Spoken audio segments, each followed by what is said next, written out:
and welcome to TSP Weekly. This is your tech startup podcast for Thursday, November the 6th, 2014.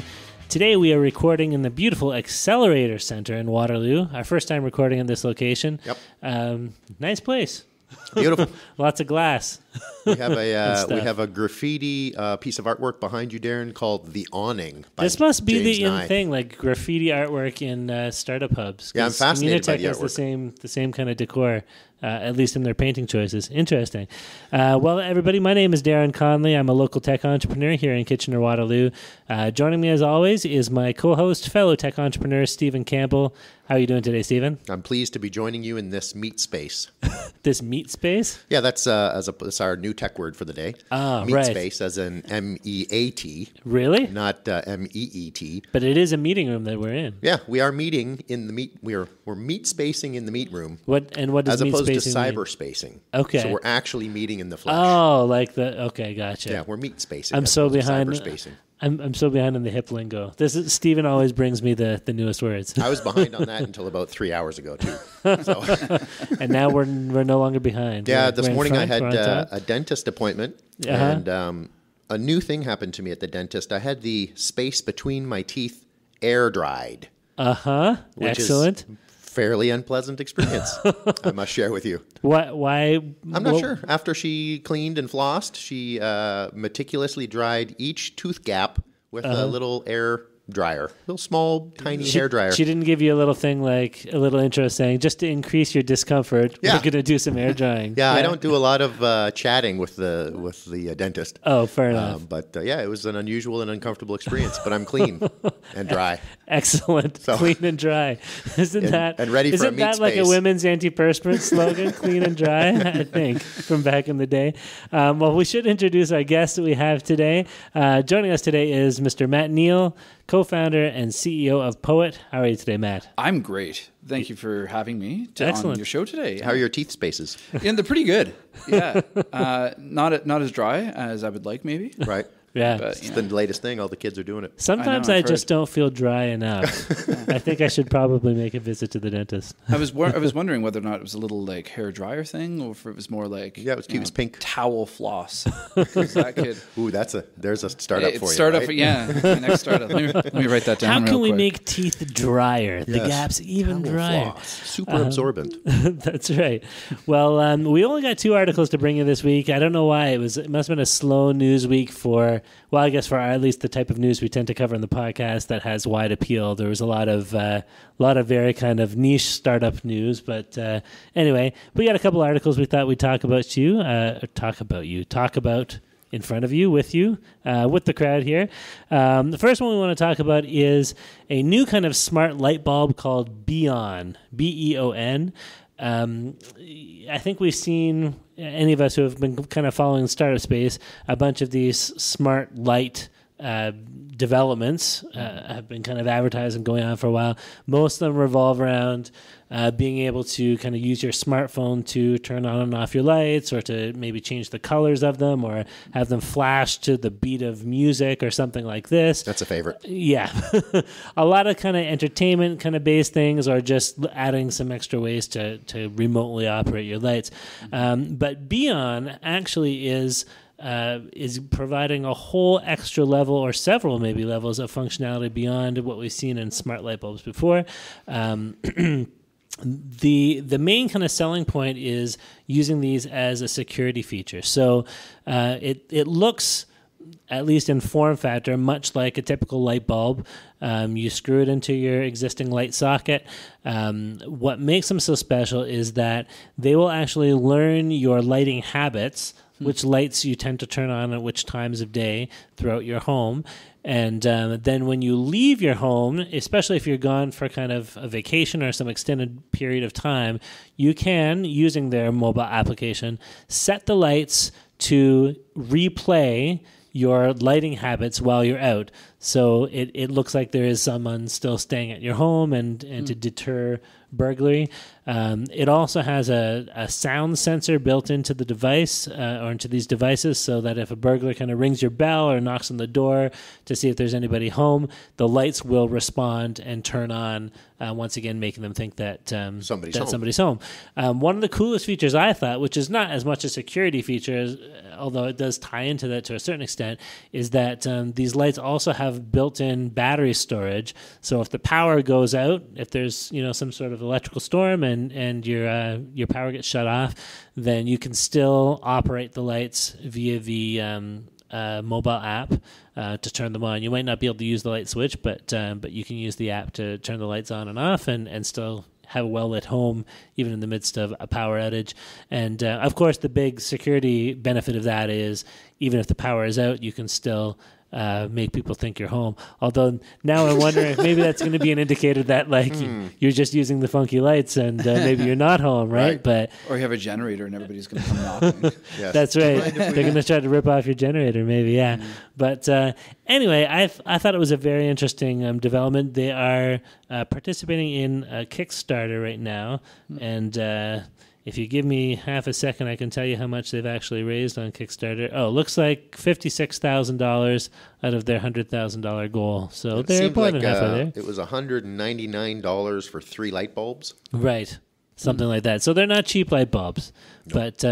But this is the first time I've seen anything kind of in the smart light bulb category that made me think, that actually is providing a lot of added value beyond just something gimmicky like I can turn them on with my mobile phone. Sure. I don't know. Maybe we should ask Matt. Could you see yourself using a smart light bulb like this? Does this have any appeal to you? Well, as a broke entrepreneur, I'm good with the Dollarama light bulbs for the time being. But Sure. That's definitely something that you're right. It adds a lot of value. I'm not sure whether or not it's more of a need or a want. Right. But yeah, it's definitely really cool. I could see it for people who travel a lot, that being a really big sell. So. Sure. I'm holding out for an even smarter light bulb that has a motion detector in it. So when the burglar comes in, it's like a rat trap. Yeah, that's a good My point. mobile phone application is now I get to play with the burglar in my house and open and unlock doors and feed him when I want to. And almost like a Saw movie, right? Go over like a microphone. Yeah, I now have you in my house. You are doomed. Turn all the lights to red. Yeah, so like when they have a little video about this. It's interesting to me. I would be curious to know what break-in market research they've done to get into the mind of the guy that's stalking your house to say, "Oh, light bulb went on. Cross that one off the list." Or I don't know how. Wonder. Like there must be. Maybe there are like people. Thieves that are incarcerated that they walked in and gave some surveys to in order to find out like what would deter you. I don't know. Yeah, those guys. How long do you study a house for? Maybe. Yeah. It's a good do you question. Wait till the light right? goes on and then you're like, do you cross that off your list, or how It's does funny that how work? Right? lights actually work as a security deterrent. I just find that hilarious. Yeah, the motion it's detector. true. Yeah, and security true. lights in the middle of parks, even though there's like no one around for like 200 meters. But. I don't have, I hope, the mindset of a thief, but in trying to like put myself in that space, I would assume if I was motivated to engage in the act of thievery, that I would want to partake in that act in as inconspicuous a manner as possible, right? So if I have a choice between a well-lit area and a dimly lit area where I'm less likely to be detected, I'm going to go for the dimly lit area. Or a house that has the lights on, or a house that is by all appearances empty and vacant, I'm going to put my odds on the empty-looking one as being a better target. True say. Yeah, absolutely.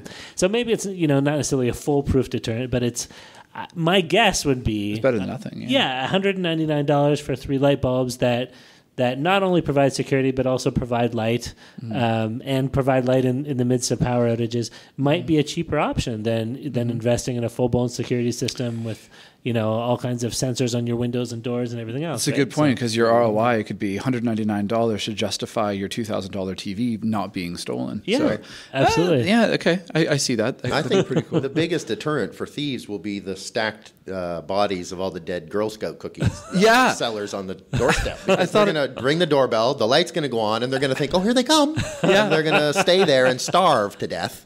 Right. So there'll be like 15 dead bodies on the doorstep of all these Girl Scout. Those Girl Scouts are very persistent. Yeah, they'll stay because and then the light will finally go off, and they'll ring the doorbell again. The light will come back on, and they'll think, "Oh, they're coming." It's, and they Yeah, will it's never true. be coming. And then, it's a if, torture device. if that happens to a lot of people, do people still egg houses? Is that a thing? Absolutely. Maybe. Yeah, there you go. Not, I mean, I don't know if the Girl Scouts still do that or not, but The Girl Scouts don't, but their they older should. brothers might. Yeah. right, that's true. That's true. Yeah. We better be careful. There might be some Girl Scouts listening to this podcast. yeah, no offense, we love your cookies, but if the light comes on and I don't come within the first 3 minutes, If the lights are go on, ahead and leave. If the lights are on in nobody's home, Yeah. I'm often accused of. good, yeah, cue to leave, I guess. Move on to another cookie selling location. Well, let's now that we've kind of, I think, said everything that we could say we've killed about the some Girl Girl Scouts dying on people's porches. Let's move on to our second article of the podcast here.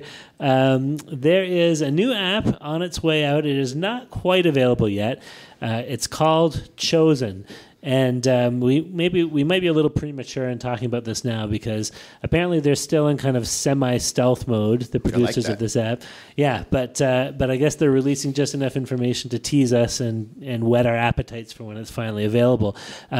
Chosen, as far as I understand it at this point, is building off of the American Idol, America's Got Talent kind of concept. Yeah, that's right.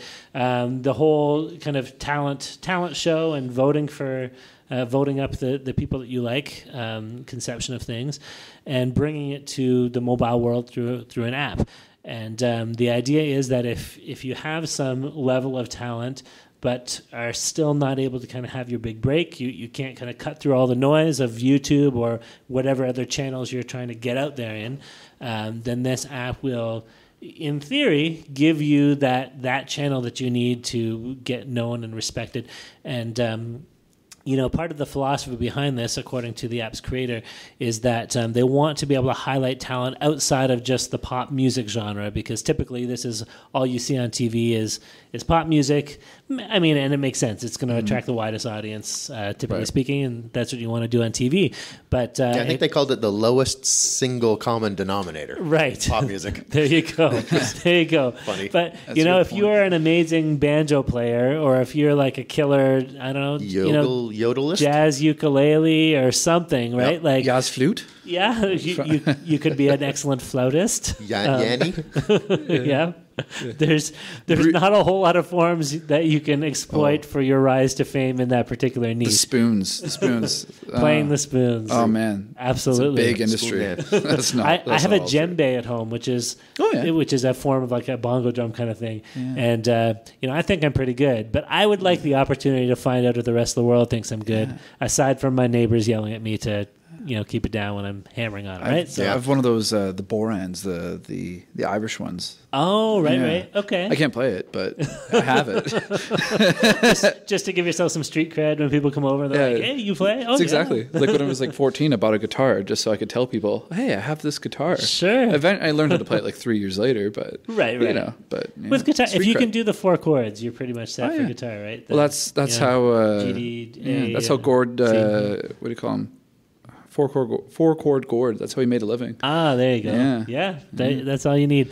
Well, anyway, now there's another way to get famous. Apparently, once the app is released, and they're not giving us a lot of details, like I said, but it sounds like an interesting concept. I don't know. Could you see your guys? Would you want to participate in using an app like this, whether showing off your own talents or possibly watching other people and voting them up? Matt, what do you think? Absolutely. I wouldn't use it to show off my own talents, but as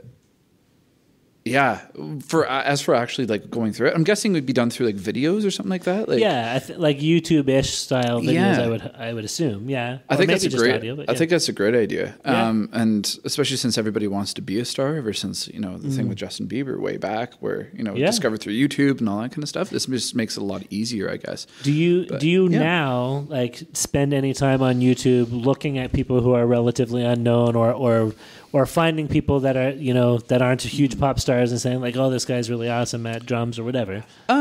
Sometimes what I'll do is I'll find, let's say there's a really popular song comes out, whether or not it's a pop song or like a new rock song or something, and then find people who are covering it, but in a different way. Sure. So sure. if the song is typically, let's say it's like a song by like Kanye West or something, you can find someone who does like an acoustic cover of that. Right. I find that really interesting. Right. So that's what I would use this app for. Sure. Personally, is just seeing a lot of like kind of different takes on existing material. Existing material. Like it's just kind of that. What does the Fox say? Acoustic version has a lot of pull for me. Not for me.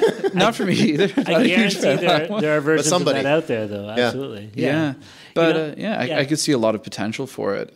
Sure. I'm just curious about how you would actually interact with it. So I looked at a couple of their competitors. They have Be Famous is out there, and also Star Maker, because I thought this was a brilliant introduction to the space. Why didn't I think of this earlier? Yeah. And of course, a bunch of people have already thought about it. So the Be Famous and the Star Maker, they are sort of video based, pulling YouTube clips, and I checked out a couple of them. Apparently, All About That Bass is the big one these days. Of course. So a lot of All About That Bass videos it's up there. I thought it was bass. I thought it was a fishing song. God. No, it's about the bass. Yeah, damn. Smallmouth or largemouth, I'm not sure. I think it's really about like your size. Like she talks about having a big booty and she doesn't have to be skinny and blah, blah, blah, blah. Sure. It seemed like there was a little bit of a political bent to that particular song. Yes, there you go. So that's the big hit now that everybody's covering, I guess. Right. And there were groups doing it. There were individual people doing it, all video based. And then you could, it was sort of like the Reddit. You sort of matriculate the good ones up to the top. So the more votes, they sort of float up to the top. And sure. Well, but the genius of American Idol and America's Got Talent and some of these other shows that they're trying to tap into this scene, the business genius of it was that those shows charge people for the votes, right? $1 to vote. $1 to vote. Yeah. And their money is like 90% of the income for those shows comes from those voting charges. Like, sure, you are still watching commercials, and that's typically how television works. They make their money by having advertised in the commercials. But they suddenly discovered we can make like 10 times the advertising budget by charging people $1 a vote, getting them engaged and wanting to be part of this process. And so I wonder if this app is going to incorporate some aspect of that, where I can pay 10 cents to upvote somebody or something like that. If they can pull it off, I think it could be a really cool business platform for them. I myself have never had enough incentive or enough engagement to want to pay money to see somebody voted up or whatever. Yeah, but if it works for American Idol, I'm sure there are enough people out there who are willing to put their money where their vote is, where their eyeballs are, or something, right? Yeah. I think there might be something there too, because I think of a lot of for me it's friction for the user, because a lot of the voting was done on the phone. Right. So you didn't have to pull out your credit card. It would just sort of be billed to your phone, right? Yeah. So for the teenager, it would, hit star 69 or whatever it is, and they would give you the numbers and stuff on the video. Yeah. So I think that experience was no friction for the bill paying part. Right. And that when you're doing the app, there's going to have to be a more conscious, I'm paying right now. And that will jump a lot of people off the sinking ship. If they do it that way, At the very least, you're going to have to give them your credit card credentials to be able to Maybe make if they work, do a subscription model where you pay $10 a month, you can vote as much as you want or something like that. Yeah. I could see more, but I don't know that the $1 a vote thing with the mobile app, I don't think that business model will work. The interesting thing about American Idol is that you have that...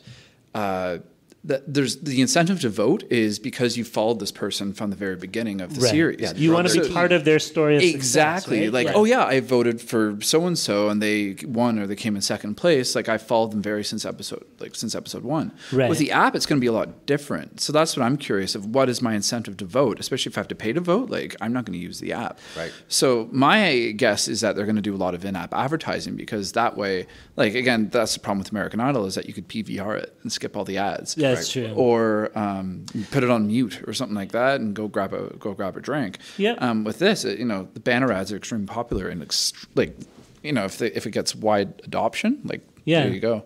Well, and a couple other things that they could throw into the mix, at least that I would be considering if I was building this app. One, finding out if there's some way to incentivize the performers beyond just the possibility of becoming, famous, but free maybe exposure. give them, if it's 10 cents to vote, maybe they get a penny of every vote that comes their way, which incentivizes them to produce more and better material, which gives you more content on the app, right? Or if you had something, and this just came to me as you were talking about, participating in that story of the performer, some way that they could track the the votes that the users are providing for the app, and then eventually use those analytics to say, like, here are some super users who are really good at picking out top talent. Do you know what I mean? Yeah. So you become a trusted source in a way. That's right. So suddenly, like, now I'm incentivized. Once I see that I'm picking winners consistently, then people are coming to me as an authority, or I'm gaining the ability to kind of shift the momentum of people's preferences, maybe the to a certain zeitgeist, extent, right? Yeah. So it's almost like you're not a predictor of their success, but you're an early adopter of their success. So if you're one of the first 500 that supported them, you would be in their inner circle of that band or something like that. That's right. It's like the people like the first, like crowdfunding. The first people who decided to participate in a particular fashion trend that eventually becomes mainstream, but like completely before it was. It's a bit of the hipster mentality, maybe. Yes. Right? Like I did it before it was cool. Right? I like that. This app is going to be so good for the hipsters because it could be. Have you heard of so and so? And it's like, I realized this yesterday, by the way. Startup names and band names are so similar. You could be like, "Have you heard of so and so?" And it's like all these people you've never heard of in your life. So that would be a great name for a startup. So and so. So and so. Have you heard of so and so? Or band name. Totally just start naming startups after bands. Would you use an ampersand or just the letter N? Yeah, exactly. What are we doing here? So. Yeah, there's got to be a way to do it. The first thing that you mentioned there, by the way, reminded me of actually two things. One, if you're in that like inner circle, I think Stephen mentioned it. It's very similar to like the crowdfunding thing, which is if I'm one of the first 500 people to vote this person up, maybe there's something to say like, oh, if this person hits it big and maybe goes on a tour or gets T-shirts, whatever it is, like you will get a T-shirt in the mail. Yeah, with your name on it. With your there you go. Founders of our support club, the early supporters. Almost, right? Yeah, it's like a loyalty kind of perk. Yeah, perk. The other thing that you mentioned, which is if I get a kickback off of let's say some advertising revenue or something like that, and it's an incentive to do more, produce more material. It's exactly what YouTube's been doing for years. That's right. And that's true. It's very successful. Like a lot of these good YouTubers make like insane amounts of money. Full-time income at least, if not more. Yeah, insane amounts of money. Yeah, so it's true. Yeah. Well, if Chosen here is not implementing any of these ideas that we've come up with, I think we should go to start something ourselves, because I think this is too good. We got too good a pile of ideas here to let them sit. Exactly. But anyway, as always, if any of our listeners decide to use one of our ideas, we want collectively 20% equity and a nice piece of the sellout pie once you 20, get bought up 30. by somebody else. No, I'm just kidding. We'll make it 30 since there's 3 of us recording today. 10% each. Awesome. Well, we'll have to see what goes on with those guys once they have their full kind of public release of Chosen. Then we can maybe track them again and see how things develop. Yeah, see what they're all about at that time. Yep. See if it's still the base. Absolutely. Well, listen, let's talk a little bit here with Matt. It is Neill, right? Yeah, Neill. Yeah. The two L's were throwing me. 2 L's, yeah. It gets everybody. It throws everybody off. Yeah. Fair enough. That's Matt Neill the first. There you go. Matt Neill 1. The first. There you go. Number 1. So POET. I understand POET is actually an acronym for something. Yes. Yeah. So I do you want the long answer or the short answer or both? Well, maybe the short answer first, and then you can elaborate. Okay. Yeah. So I'll go with the short answer. So we originally started off with this project at the University of Waterloo that I was working on. Mm-hmm. And I can go into a bit more detail about that later, but the name itself stands for Point of Experience Technology. So it's kind of a take on point of sale in a lot of ways, but really focusing on that in-store experience. Right. So that's the short answer. Okay. The long answer. So I'm an undergraduate right now at the University of Waterloo studying rhetoric and professional writing with a specialization in digital media studies. Wow. Yeah, it's a mouthful. Fit that on a business card. So yeah, it's really, really long. I just say RPW, rhetoric and professional writing. But then people say, what's RPW? And then you have to explain it all. Exactly. So okay. Once I do it the first time, instead of saying rhetoric and professional writing every single time, I just say RPW. Sure. But anyways, I was reading this paper by a Roman philosopher named Cicero, who it's like 100 BC wrote this paper. It was on orators, so like public speakers of the time. And one thing he went into great detail about was about this one doctor whose name was very long and Roman and Greek. So like, I'm not going to try and pronounce it. Ozymandias. Yeah, something like that. Dr. Oz. So he was going into descriptions about Dr. Oz. Uh-huh. And anyways, it turns out this guy was like very, very, very smart. He was one of the best doctors of his time, really, really high regarded, and knew a ton of complex knowledge. Right. What happened is that this guy was actually very, very good at public speaking as well. So he'd go to the average person and tell them all this like really complex knowledge on like a very like basic level, and they would understand it. And as a result, he was very, very successful and very high regarded. So anyways, Cicero goes on to explain about how this doctor was, and the orators of the time were a lot like poets. And it kind of served as like a secondary kind of inspiration for naming the company after that, because the biggest thing that we do is try and focus on that in-store experience. And essentially what Cicero described was what's known in the design world as the 80-20 rule. So you have 80% of your users are going to use 20% of your features. In this case, 80% of his audience wanted to know just a tiny chunk of what he was trying to explain. Right. So interesting. Yeah. It's not often that the name of a company leads to a story about Cicero and Greek philosophy. Greek culture. Were you reading it? This is just my own complete being silly asking this, but were you reading in the original language, or no? You were reading English translation? Yeah. Oh, I studied some ancient Greek. This is why I'm asking. Totally a translation. So it doesn't count. And it's still really, really dense. Oh, I believe it. Yeah, absolutely. But, well, okay, so you've given us a little bit of an idea of what poet might be engaged in, but so specifically, like, what does your product look like? What are you guys doing? So we create a product information kiosk for retail spaces. Specifically, right now we're focusing on wineries in southwestern Ontario. So we actually have this tablet kiosk app that sits on a tasting bar or on a shelf, and people can come up and view detailed product information, sign up for the mailing list, learn more about the winery, view events that are going to be going on at the winery, and just pretty much anything that reflects that winery's brand or anything that they want to deliver to their customer, we would be able to do through our application. Okay. The biggest thing is really that product information to really influence that buying decision for the people coming in. Sure. Yeah. Now, I had seen an early version of your product that had kind of this NFC capability where you could put, the product nearby the kiosk, and it would sense it and provide the information. Is that still a function that you're using with the newer version of your product, or how does that work? So what you're describing was our first version, which used an RFID tag on an item. So in this case, it was a wine bottle or a Scotch bottle. Sure. And then it would sense the RFID tag, look it up in the database, and then return all the information to the app.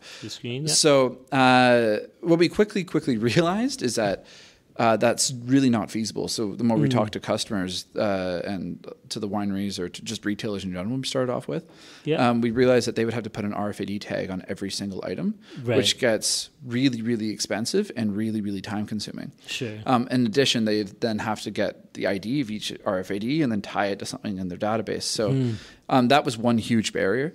We also considered using barcode as well, but we quickly found that people actually didn't really care too much about the barcode thing. And one question we started to get a lot was, okay, so this means I have to get this product at this side of the store, which might be 20 feet away from the kiosk, and now I have to bring it to the kiosk. Yeah. And then if I don't like it, what do I do with it? Right. And we're like, that's a good question. It highlights just an interesting aspect, I think, of tech startups in general, where a lot of times you have some type of process that seems a little bit magical and cool when you first come up with it, right? Like, I'm going to stick this on the shelf, and all these things are going to pop up on the screen, and it's going to be really awesome.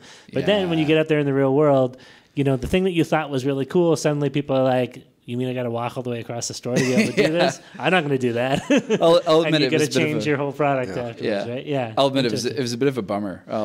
No, but it made sense. But it's an awesome lesson, you know what I mean? And I think for startups in general, it's really cool in that you think, I have some magic in my process that I've created, but it might not be magic, right? It's all about doing the market research and what do you call it? Pivoting to accommodate what people actually want. Totally. Totally. Interesting. So how did you gather that market feedback? Did you do some A/B testing, or what was the Survey Monkey? Or we actually just started talking to a lot of people about what we were building. One of the best things for us was, as I mentioned, we started off at this project at the University of Waterloo through this extracurricular program called REAP, which stands for Research Entrepreneurs Accelerating Prosperity. Nice. Excellent. And I think that's actually where I met Darren a while ago. Yeah. Was up at this lab we have in St. Jacobs, Ontario, where it's a collaboration between Christie Digital, the University of Waterloo, and Quarry Integrated Communications.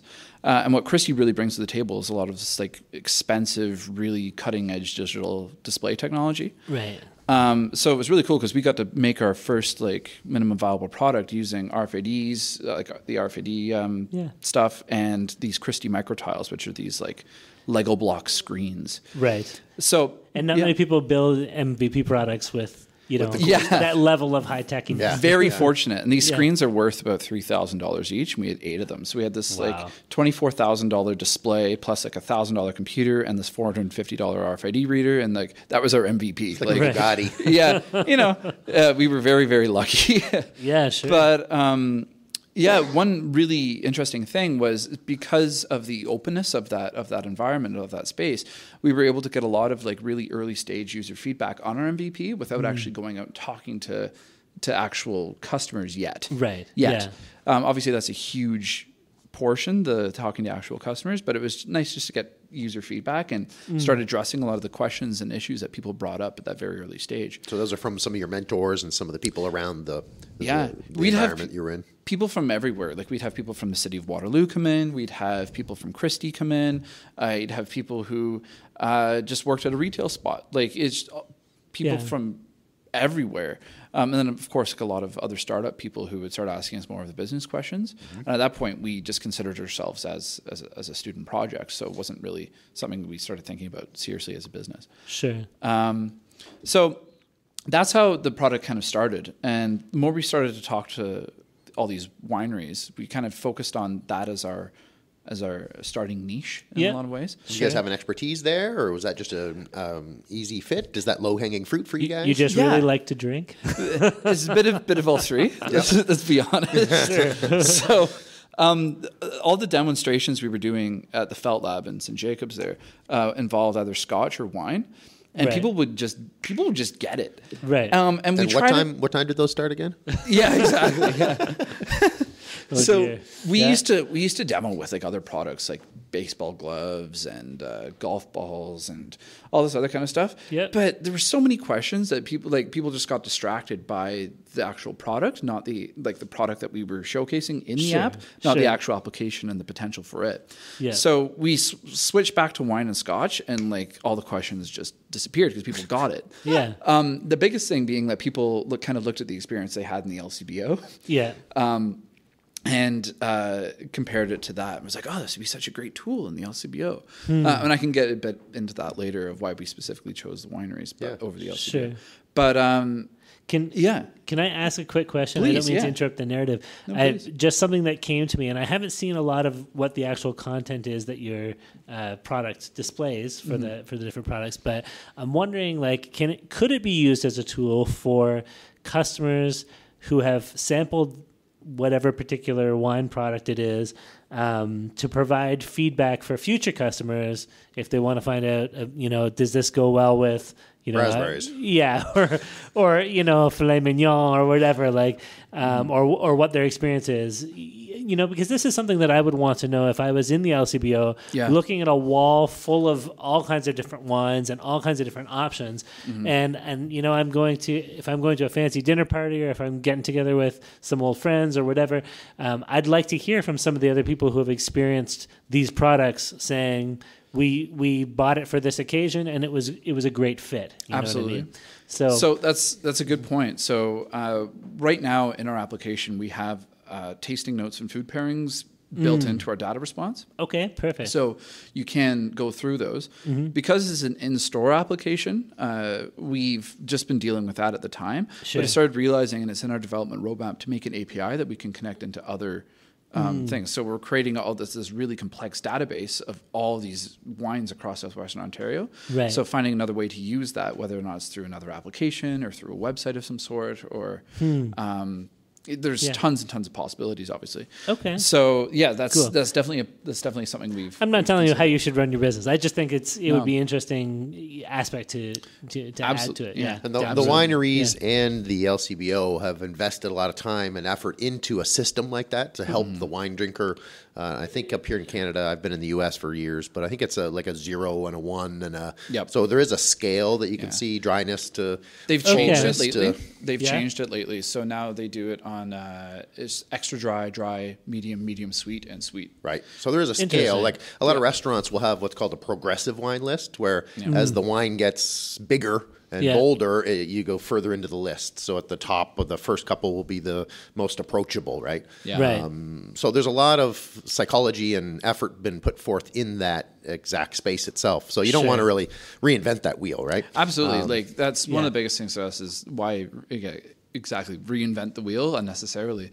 So Or confused, because as a wine buyer, you don't want to have another system to have to learn. Oh, Sure. absolutely. Yeah. But I think there's a lot of, like I was thinking about doing a wine app where you sort of say, okay, well, this is what I liked last time, or you have a tasting and you could do something where you have your history of wine, and there's a big cause and effect. Like if I have a sip of coffee and then wine, or then I have something with some lemon in it, then wine, the wine completely changes. So it's a very deep, like the more I learn about wine, the more I realize there's a lot to learn about wine, right? It actually is a lot about, it's very similar to coffee. So Steve and I were talking earlier about working at Starbucks, which I did for 5 years, which was fun. Sure. Another good motivator to start up my own thing. But it's very interesting how the coffee world is very, very similar to the wine world in a lot of ways. Right. Especially Starbucks, because they do all the coffee tastings where they have the sniffing things, and you can sniff sweet and sniff. Exactly. It's just and like the wine tasting. is like the more serious version of that. Right. But it's, again, very similar. But there is a lot, and like I think anything where you have subtle differences in the products or subtle factors introduced that alter the taste, and people can feel like they can develop a level of expertise. Nobody's gonna say I have expertise in soda pop or whatever, right? You're not standing at the Canadian Tire going, "Oh yes, give me the Blizzak tires," because exactly. oh yes, they're such a nice rubber. Right. That's another reason why we chose wine. So I'll share a somewhat embarrassing story. Yeah, it's not go really for it, embarrassing, man. but yeah. That's So all good. Back when I started up this project, or right actually a couple months before, it was around Christmas time. Yep. And I'd been dating this girl for about 4 months, and I was like, I got invited to her family's house for Christmas dinner. Yeah, and I was that's like, a big deal. I want to impress the hell out of them. I want to seem like I know exactly what I'm doing. Sure. Single malt Scotch, then, or what do you? Yeah, I was thinking bottle of wine within my budget. Right. So I had all these parameters. Bottle of wine within my budget, from Ontario, won an award. Right. So I was like, those are some good things that I can go and be like, oh, this is an Ontario wine, and it won this in San Francisco, blah, blah, blah, blah, blah. Yeah. So I went up to the person that works there, and I gave them these parameters, and like, sorry, no results found. Like, you know what I mean? Like, error 404. 404, yep. Yeah. So that's what the woman actually said to me. Really? She said 404, and I said, what? No, Is that a thing now? That'd be hilarious. It's like Thanks, when people that's say very LOL. Yeah. Yes.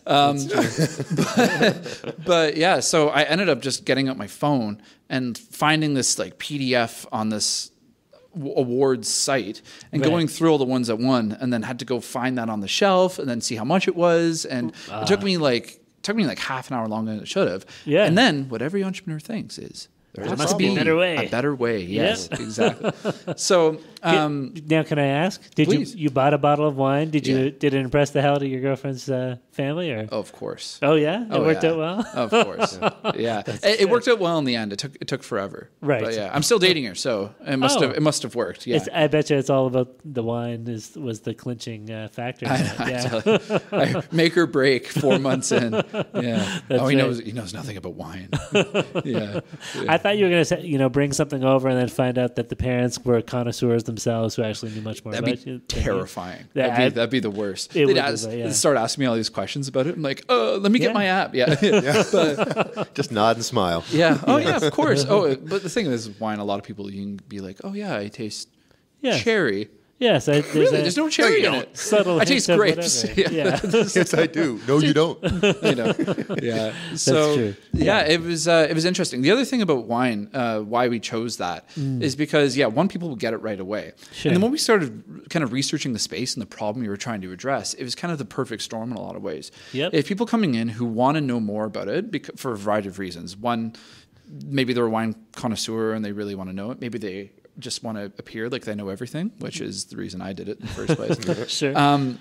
But so you have that. You have the retailers who actually sell their own product. So one of the barriers, another barrier that we reached is we were talking to Sport Check, and we were very fortunate to have that connection through the Felt Lab. Yeah. And we were talking to them about maybe doing something with like a shoe wall. So Sure. you could see all the different shoes on the wall and bring up all the stuff, and it could be all branded. Yeah. So the question quickly arose, who pays for that? Is it Nike and Adidas and Reebok and whoever that pays to have their shoes input into the system? Right. Or is it Sport Check that pays us? Or we it just cause a bunch of problems. Right. And then who supplies that material, and just a nightmare. So we started looking for retailers that make their own product. Sure. So Starbucks, again, is a great example, is that Starbucks sells and makes Starbucks coffee. Yep. Right. And a winery would be producing their own wine and selling it. Exactly. Yeah. And then the last thing that we wanted to find, especially as an early stage startup, is something that wouldn't have a ton of barriers to us. Sure. It's very hard. I was going to say, we didn't even bother talking to the LCBO. We still haven't, because that's something that we know we're not quite ready for as of yet. But they're a distributor more than anything else, and it sounds like you're dealing with the source. Exactly. At the moment, right? And again, another reason why we haven't talked to Starbucks as of yet, because it's a huge, huge corporation. Sure. And again, who do you find at that corporation that would be the decision maker? Yeah. You'd have to have some connections, I think. Yes. With the wineries, it's relatively easy to find the person who makes the decision, because you have a bunch of small ones or medium-sized ones that you can just go directly to the owner or the hospitality manager who would be making that decision. And you can correct me if I'm wrong on this, but I had heard, just from having talked to other people, I think it was actually the guys who started Block 3 Brewery, had mentioned that there's actually quite a lot of cooperation and kind of mutual, helping each other out in the wine and brewing industry. Totally. So it's not like if you're going to one group, they're going to be frustrated about the fact that you're also talking to another producer, right? Absolutely. So you could get those connections, right? Yeah. It's like a community of them down there. Sure. You'll go and talk to them. Like I was talking to one of them, a guy from Mike Weir, and they were doing some event at the winery, and he needed a wooden barrel. So he just went to another winery and was like, "Hey, hey buddy, like, how's it going? Can I borrow a cup of sugar?" Like that kind of attitude. They firmly get that when the tide comes in, all the boats rise, right? Exactly. Yes, there you go. Yes. So, and the thing is, you have people that are coming down on tours to go to a lot of these wineries, especially in like the Beamsville Bench, like the 20 Valley kind of area. Yeah. It's very different even the Appalachians. Like you have the 20 Valley, and then you have like Niagara on the Lake. Right. Completely different kind of ways of dealing with things. Sure. But with a lot of them, you have... Very rarely you'll have someone coming just to one winery. Right. They'll be going to a bunch of them. Yeah. And so they can all benefit. Exactly. And if you can kind of build those relationships and those connections within that industry or within that particular area, then that can lead to other introductions and lead to expanding your own business as well. Exactly. Right? Yeah. And the last reason why we chose the wineries is because it's a $350 million a year business in Ontario, which is great. Yeah. But what we quickly found out is about half of their sales come through the LCBO. Right. Oh, sorry, half their sales come through their actual retail stores at the winery, okay. And then the other half come through other channels like the LCBO or Wine Rack at like the Zares and stuff, sure. or online or at farmers markets. Right. So there's a huge chunk of. It's $175 million of sales coming from just their retail store. Yeah. Right. And then maybe let's say they have 12 SKUs, 12 different products. They might only have 2 or 3 in the LCBO, and the rest just have to rely on these other channels. Yeah. So, and if you can do well in the Southern Ontario wine market, I mean, wine is something that's enjoyed in many, many places around the world. Mm-hmm. There's no reason why you couldn't expand to other production areas as well, too, right? It's $350 million just in Ontario. Worldwide, it's about $300 billion. Right. So, and $300 billion is nothing to scoff at. Yeah, exactly. That's a lot more, obviously. Yeah. So that's something that we've started thinking about as within the next couple of years. years is, starting with Ontario, looking either at somewhere like the Napa Valley would be a great spot, or even overseas. Scotland would be really cool, obviously, for like the distilleries. And I just want to take these business trips, let's be honest. It's true. It's nice when you can travel on a company dime, but it's great. Napa or Scotland? Why not both? It's good you're not dealing with products that are produced like in some horrible desert or in the Arctic or whatever. Those business trips would not be as great as some of these other places. Tequila and grappa. If you find yourself in Tuscany one day or something, then for business. I suppose I'll have to bite the bullet and go on a business trip. Head out there sometime. Yeah, Darn. Absolutely. So just a few kind of smaller questions about the business in general. So I'm assuming it's not just yourself. You have a few other people. How many people are on your team, and what are you guys all doing as far as your contributions to the startup? Yeah, so there's 5 of us actually now. Okay. As of last week, there's 5 of us. Okay. So myself, I'm the co-founder and CEO. I'm doing a lot of the sales, the front-end development, and a lot of the actual design, like the product design. Sure. And sales and product design are very similar in a lot of ways, because it's a lot of talking to people and then coming back and thinking like amongst tweaking ourselves. And kind of weighing the features that we need to be building into the app. Sure. A good example of that is a lot of those wineries hold events. And that's something we hadn't thought about until about a couple months ago, is start asking the question, like, would you like to show your events through the app? Right. And resounding yes. And we were like, oh, okay. Like, I guess that's a feature we should probably build in. Yeah. So that's my role. My co-founder Chase is the chief operating officer.